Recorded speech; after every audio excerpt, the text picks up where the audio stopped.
Good morning. We're here for this session, Going Old School, the new focus on email. And I'm Anita Edge. I'm the chief enchilada at Denver Green Chili. So to give you a little background, I started Denver Green Chili in 2006 as a hobby site, as a resource for where to buy and how to cook with green chilies, which is a very Denver thing. About a year and a half after I started the site, I created my email list, sort of, if you know what I mean. Pretty amateur job of it. And for me, the very first benefit I got from having an email list is it got me producing and publishing recipes regularly. Because once I created that email list, I made a promise to my readers to deliver on a regular basis. And I would have a lot fewer recipes if it weren't for my email list. Well, since then, I've done a number of things with email. Within another year or so, I started getting calls from vendors, and I began running paid local ads to my email list. And sometimes paid local ads that are on the website and the email list, and promotions when they're doing things. So that was an immediate form of revenue. In more recent years, I have run email campaigns for food brands, and that's consisted of creating recipes for them, creating a branded cookbook for them, and then I handle all the email, where I create the account, I create the opt-in form, and their visitors will download the free cookbook, and I'm managing it. I'm publishing the emails for them for a monthly fee. So that's been an interesting experience. But really, I've done a few things here and there, and I'm publishing year after year, week after week, month after month, you know. But when you look at what I could do, I am barely scratching the surface. When it comes to building really massive lists and making big time money, Chris here is the heavy hitter. Thanks, Anita. Hi, everybody. I'm Chris Lang. I started cooking for myself when I was 12 because I told my mom she overcooked the eggs. And that was the beginning of my cooking career. I started cooking in restaurants at 18. By my 20s, I was a self-trained chef. I owned a bar. I owned a catering business. I was pretty much completing what my mom started at 12 years old. Since then, I bought my first computer in 1999. I was building my first website 4 days later.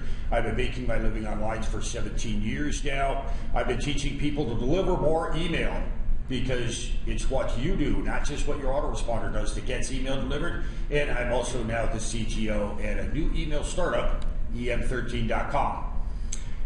Certainly we'll be covering some heavy-hitting topics on both sides of the table here, so we'll turn things over to Anita. So why are we here? Well, we both know that email is important. We're here to show you how to use email to turn your blog from a hobby into a business, because it is a cornerstone. It is a very important part of your business model. We also want to get you excited about growing a targeted list, a really good email list that is an asset for your business, that you can use to make money, to grow your business, and to build your brand. Let's take a look at what we'll be covering. First, we're going to go into why email. Why is it important? And it is.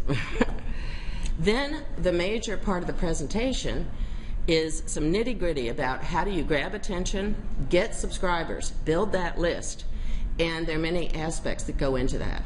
How it looks, what's the copy that you've written for, building your list and in your email. How do you place your opt-in box? What about offering freebies? That's a big factor when you have people opt in. We're going to go over in detail the opt-in process and also email and mobile.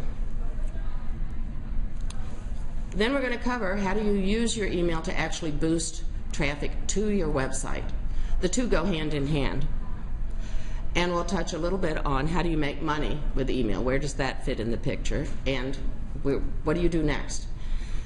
Now, we created this as, I think of it as a down and dirty in the trenches presentation. This is not high-level strategy. I spent many, many hours looking at hundreds of email campaigns for food bloggers. And we've got a lot of screenshots, a lot about here's what works, here's what doesn't work. And a major goal I have for all of you is that when you walk out of here, you'll be able to look at a site and go, they need to redesign that. You'll look at your own site and think, hi, I know what to do with it. I know how I can make a difference.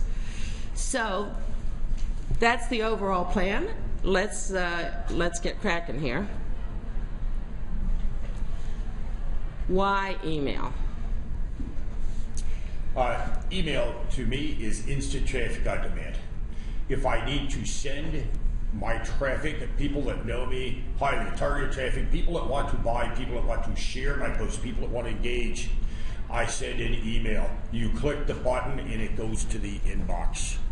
Anita and I have talked a lot about the difference between what's happened to social lately, pay to play versus email. At this point, putting money, $1 into email on average returns about $44 per year. $1 will get you $44 back on average. Email reaches the recipient, 90% of the time. Facebook organic reach is somewhere between 8% down to 2%. And Facebook owns your account. The one thing that you can own on the internet is your email list. Everything else you're just renting. And so what is your list? Let's talk about what your list is. I want to encourage you to email more often. I want to encourage you all to email twice a week. Your list is your private tribe. If you're Facebook, you're sharing that tribe with a lot of people. When it comes to email, these people have chosen to hear from you. These people have given you access to their private inbox. That's a very special private place. When they open your email, there is no competition. Unlike Facebook, there's always a distraction. And they want to hear your voice. They want to get to know you. They want to hear your unique voice, not a 144-character tweet. So for God's sake, email them more often. So how do you build your tribe? Well, number one, you got to get their attention. If you take a look at what we as food bloggers are doing, I hundreds of food blogs, and I'm like, they've slapped up a little opt-in box that you hardly notice. So we're going to take a look at how do you grab their attention? What's it take to get them to notice and say, yeah, I want to stay in touch with this wonderful food blogger. So we're going to look at visually, how can you make a difference? What about the words? The first word of the headline is very important. Where do you place your subscribe box? Okay? Big difference, whether you get a result or not. What about offering a freebie? Let me ask you, how many of you offer a freebie on your email list? Okay, not too many. How many of you already have an email list that you're actively working? Okay, looks like the majority. How many of you do not yet have an email list? So are you looking to get started? How do you begin? Okay, I assume maybe. I have one, but I haven't started using it yet. So I have subscribers to the blog, but I haven't effectively taken those emails and done other things. They're anxiously waiting.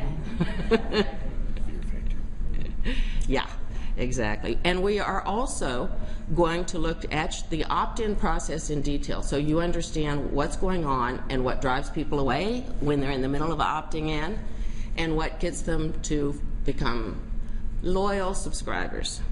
We are also going to cover mobile. Mobile's vital nowadays. You just can't ignore it no matter what the topic is. Okay, here's our first. You're going to see lots and lots of screenshots of real blogger sites. So your first impression, these are from two different sites. The opt-in box on the left is from the Daily Awesome, and the opt-in box on the right is from Clean Food Crush. So, which of you would choose the one on the left? Which of you any of you would respond to the one on the left before you'd respond to the one on the right? Or if I liked what they're offering, if I liked the site, would that click on Yeah, good point. Good. But there's also your experience that you've already had with the site that has an influence. Which one do you think converts better, gets more subscribers? Yeah, the one on the right. So what you've got on the left is the default. This is what MailChimp gives you. And I was very surprised when I looked at all these sites, how many people just stuck with the default. They didn't customize at all, didn't brand it to their site, and it has a really big impact on whether people even notice that box, and of course, do they respond? Now let's take a look at the Daily Awesome. I mean, can you read what it says? I don't think you can. The words are too small. It says, sign up. This will change your life. Now, you look at this. Do you have any doubt that it will change your life? Do you feel the irrepressible urge to sign up? How could you not? Because it's going to change your life. So take a look at the one on the right. Rachel here, this is Rachel Mazer, and her story, she lost a lot of weight. She looks really good now. You see her pictures all over the site. Do you want to make any comment, Chris, on... Sure. One reason we're talking about Clean Food Crush here is I reached out to Rachel and her marketing team behind it, and I asked them if we could use them as screenshots because I know these people well. I consult on email delivery with their email team. And it's certainly one of the best clean asking for the opt-in. As we heard in the last few days, at more than a number of presentations, you have to ask. You have to ask someone to opt in, and you have to use the right words. This is also a mobile-friendly site. It looks like it's very big and huge, but when you look at it on the phone, it collapses down to a nice single column and lays out extremely well on the phone. And it's a WordPress theme that they're using here that is optimized for mobile to create these pages. Okay. I think we can move on to the next one. Yeah, well, and this, I want to point out that Clean Food Crush, this is their main page, and it's all you see on their main page. We'll cover why. Sure, this is what appears on the domain, on the .com domain. Right. So we're going to talk about some words here because we're going to be talking about opt-in forms in a minute, and we just talked about how we don't want to accept the defaults in the opt-in form. So we're going to talk about words that you don't want to use and words that you do want to use and kind of why. So here we have words to avoid and words to use. And under the avoid column, we have a word I hate. It's called learn. It reminds me of grade school and taking tests. I don't want to learn anything. Submit. It reminds me of when I submitted my manuscript to a publisher and waited a really long time. I don't want to submit anything. Join. I don't want to join anything. I joined Facebook. I joined Twitter. I joined Pinterest. I joined Google+. I don't want to join anything else. Subscribe. Again, it reminds me of paying for magazines that sat on my coffee table and I never read in the 90s. I don't want to subscribe to anything else, guys. Sign up. Yeah, I signed up to take classes in college. I don't want to sign up for anything. And these are also words that you see on a lot of forums because they never change the default. You've already said no to them. Once you've said no to the salesman, it's much easier to say no to the next guy that comes to your door. So we want to avoid these words. Instead, we want to replace these pain point words with benefit words. And then under the use column, starting from top to bottom, kind of counting them down here. So these are the words that you want to replace on your opt-in forms. It takes nothing more than just changing text and typing in different words, pressing the save button, and you can get rid of these terrible words and replace them with good ones. Like save, as in I am saving you from. These are very powerful copy words that have been proven to sell lots of product and copy, and you can steal these and use these on your opt-in form for your promise of what people are going to get. Don't is a very powerful word. Don't do this because you avoid pain by not doing this. Discover. Discover is one of my favorite words. Discovery sounds like an adventure. It sounds like fun. I don't want to learn something, I want to discover. Make conjures imagery of creating something from nothing. And we're going to be ganging these words up to make them more powerful here in just a second. Get. Get is your #2 most powerful word in all sales copy. Everybody wants to know what they're going to get. And the #1 word is you, because it's about you, it's not about me. And now we can take these words to go on to gang them up. Like, you get. You get is a very powerful combination. We all want to know what we're going to get. You kind of wanted to know what you were going to get before you came here, didn't you? I would have liked maybe some more powerful copy on our landing page because we planned for you to get a lot. We all want to know what we're going to get. Now, when it comes to your submit button, and it's a word that I hate, is submit. It's come with every web button to submit a form since I first got my computer in '99.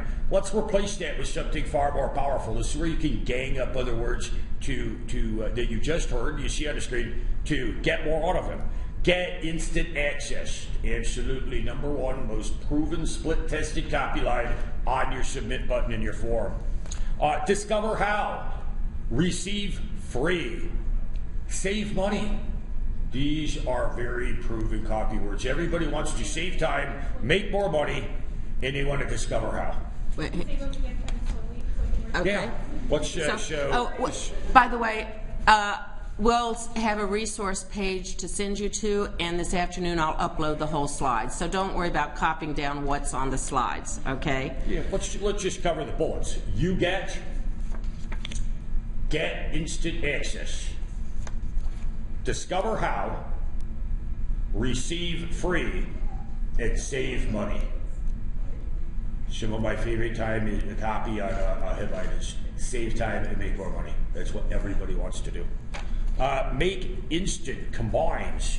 Make instant, whatever. Make instant money. Make instant quick time-saving recipes for your family. Make instant. It combines you get and saving time. Make instant. It creates pictures in your mind and benefits. These are benefit words. And these are words that you're making a promise. You're making a promise to deliver something, and then they submit the form and you deliver. It's a real simple process of promising and delivering. It works very well. It's a contract. You know? Yeah, it's a contract. True, it's a very good word. It's a contract between you and your subscriber. Your tribe. And yes, the beginning of your tribe. And it's a private tribe. You can decide whether or not to bring them into community, or you can just kind of keep them for yourself because email's more one-on-one. So now we're going to see some of these words in action on the next slide. We're going to see a real world before and after that made a huge difference. And Chris is going to dissect it for you. This is Clean Food Crush before. And if this was a pop-up. This was the opt-in that my friends Rachel and Corey at Clean Food Crush originally used. So we're all very smart marketers in all of our own ways. Some are a little more data-driven than others. So we split-tested this. So originally they built a 30,000 member list and made quite a bit of money in 2015. But Corey's like me. He always wants to know if it can get better. So he split-tested this opt-in that they used for the last year. Oops. There we are. You control the slides. Yeah. Okay. And what he changed it to was 2 opt-ins. Here's the first one. And if you'll notice, words like want, easy to make, clean, free. And let me read this to you, so you may not be able to see it. It says, want 33 easy-to-make clean recipes emailed to you for free. The green button, I love this, the green button says, yes, send me the recipes. The red one says, no, I don't like free recipes. Now, which one are you going to pick there? Right. So then, of course, you click on the green button. You do not click on the red. And here's what you get. Sign up below and receive your 7 days of clean and easy recipes e-cookbook. And then you type in your name and your email. Now, while he used 2 words that I hate, which is sign up, it is a command word. It tells you what to do. But I heard this word used yesterday in another breakout session. And rather than calling it an e-book, he called it an e-cookbook. E-cookbooks are what we all want. E-books are a dime a dozen. I've got thousands of them sitting on my hard drive that I'm never going to read, but I will read an e-cookbook. And also, the reason for the 2-step process. You click the button and then you see the pop-up form appear.